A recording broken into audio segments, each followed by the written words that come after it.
Hey guys, how are you?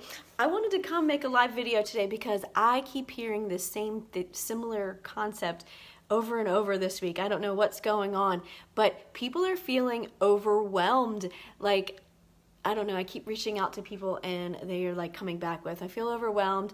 I can't make a commitment right now. So that is like, there's so many things going on, whether you're, an employee, a stay-at-home parent, a student, whatever you're doing, there's so many choices in the world and we have so many things to do. There's so many opportunities, so many directions to run. And I don't know why, we just feel like we want to be able to do everything, accomplish everything. We don't want to say no to anything. And I guess it's a fear of missing out. Like, I don't want to say no because I might miss something or this and that. So I wanted to tell you about a call that I listened to. I have my notes over here about the call I listened to last week, and it was about tips to increase productivity. And the first one, there's 5 different tips, and the first one I haven't really grasped in myself yet, but it was the first one. And the call was by Mel Robbins, and she wrote a book called 54321. So you can check it out. But it's about taking in, if you're scared to do things or you don't have time to do things or whatever, it just is 5, 4, 3, 2, 1, just go ahead and do it. And stop telling yourself that, you're scared to do it or you don't have enough time to do it or whatever. So the first one is no phone in the bedroom. So that one's hard to me. And you have to kind of put it somewhere else, put it in your, I think she had it in her bathroom or in her closet or something like that. But, when it's right next to your bed and you go to bed, it was the last thing you look at or it's the first thing you look at when you're you just automatically feel overwhelmed. And when we feel overwhelmed, then it's like we don't want to take care of ourselves or do anything to better ourselves because we're so overwhelmed with things and all the the emails and the texts and everything going on, and even with Facebook when we're just scrolling Facebook, so we don't feel like we can take anything on. So don't let that be the first thing that you check in the morning. That increases your anxiety and your feeling of overwhelm. The second one was get out of bed as soon as the alarm goes off. So who does that, puts their alarm on and gives themselves like a 10-minute grace period to hit snooze and whatnot? I have never been a person that done that. As soon as the alarm goes off, I just get up and go. I set the alarm for the time that I'm intending to get up, because when I fall back asleep and I don't know, it just makes me feel more tired and you're go into that weird rest cycle. Take 5, so if you have 5 minutes in the morning to, read your, a good positive affirmation or do a meditation or some sort like that.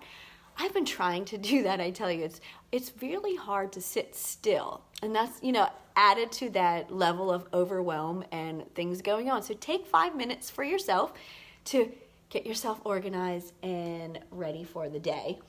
And identify one thing that you're going to accomplish today. So I find that happens a lot to me. If, I have so many things on my to-do list, and then if I don't get them all done, then I feel like a failure or something like that. So pick one, prioritize it, and get that one thing done so that you can feel like you accomplished something that day. And then commit to a stop work time. This is a hard one. Because, working from home for me, you can kind of just keep on going. So I have found in productivity, if I tell myself I need to do X, Y, Z, then if I don't give myself an end time, then it could go on forever. But if I give myself an end time, I usually finish it 5 minutes beforehand. So try that out. Give yourself an end time and see when you can get it done. When it comes to overwhelm, the goal is not to have 0 tasks. The goal is to identify which ones are the most important.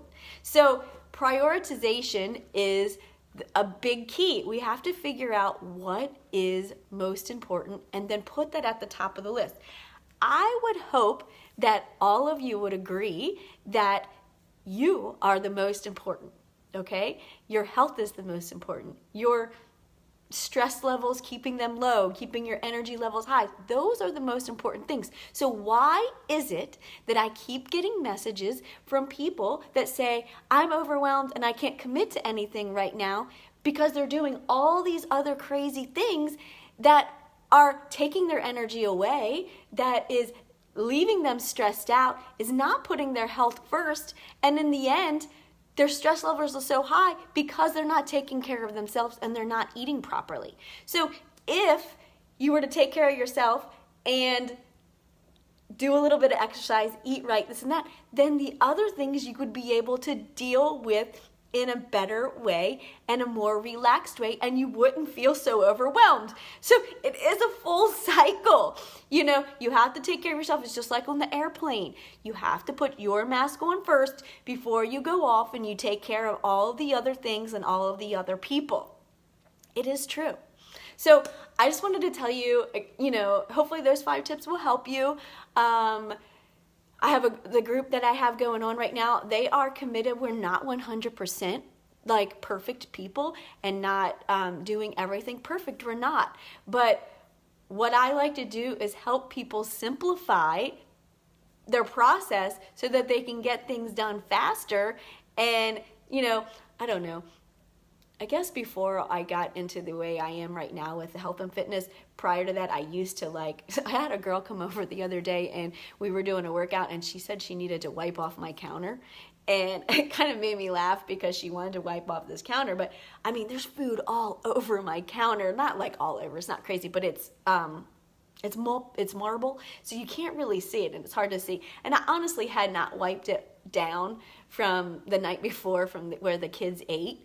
And I kind of was like, whatever, I'll get to it. Because I have put my workout priority ahead of wiping down the counter, but it didn't used to be that way. It always used to be like everything else had to be perfect, then I can take care of me. Now it's the opposite. Let me take care of me, and then I'll get to the other stuff. So that's kind of what my point is in this right here is, you know, take care of yourself first, do the things to take your stress down, increase your energy, eat right, and then all that other stuff will fall into place. It's just anxiety happens when you think you have to figure everything out all at once. And you don't have to figure it out all at once. It's just a little bit at a time. All right, so hopefully that helps you. I don't know. I don't know what to say when I get all of these messages. I can't commit because I'm so overwhelmed. It's constant. That's what I'm getting this week. And I guess it's because, you know, it's March right now and everyone was really gung-ho in January and they were like, oh, it's a New Year's resolution. But, you know, only 8%, I think it was 8 to 12% of people who set, and I don't really necessarily like New Year's resolution per se, but, you know, if you had a goal to increase your healthy habits in the beginning of the year, only 8 to 12% of those people are continuing that right now. So the gym should be getting a little bit less people in there right now. But, you know, I want to help you get back on that because it's not too late. It's only March and we still have a good, 4 to 6 weeks before spring break comes and all the trips are coming. So I know I'm going on a spring break trip and, I want to look good and feel good and not stressed out and relaxed. I want to feel all of that. So anyway, I hope you guys have an awesome day and I will talk to you soon.